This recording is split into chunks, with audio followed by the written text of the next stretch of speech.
Have you ever talked to someone who clearly wasn't listening?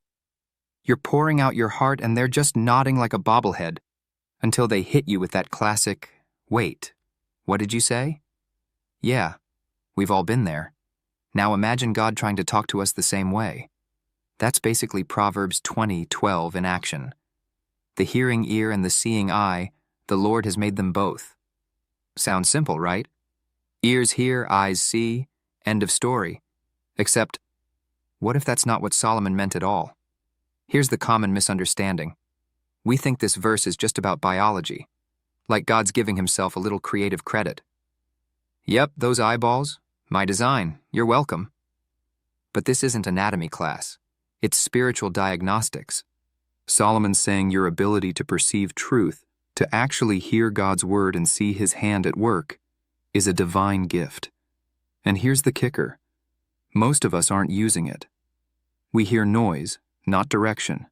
We see stuff, not significance. We scroll through miracles every day. But because they don't come with background music and angels singing, we miss them. Enter Jesus.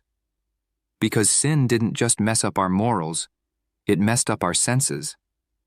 We became spiritually deaf and blind. So what does Jesus do? He literally opens blind eyes and unstops deaf ears. Mark 7, John 9. He's not just doing party tricks, he's giving a sermon in motion. Every healing says, "This is what I came to do inside you." He's restoring the hearing ear and the seeing eye. Proverbs 20:12 talked about. Jesus didn't come to give you new senses. He came to redeem the ones you already had. That's the twist. You don't need new eyes to see God's hand. You need new focus. You don't need new ears to hear God's voice. You need new attention. So here's the challenge. Tomorrow morning, before you check your phone, check your senses. Ask, "Lord, help me hear what you're saying, not just what I want to hear."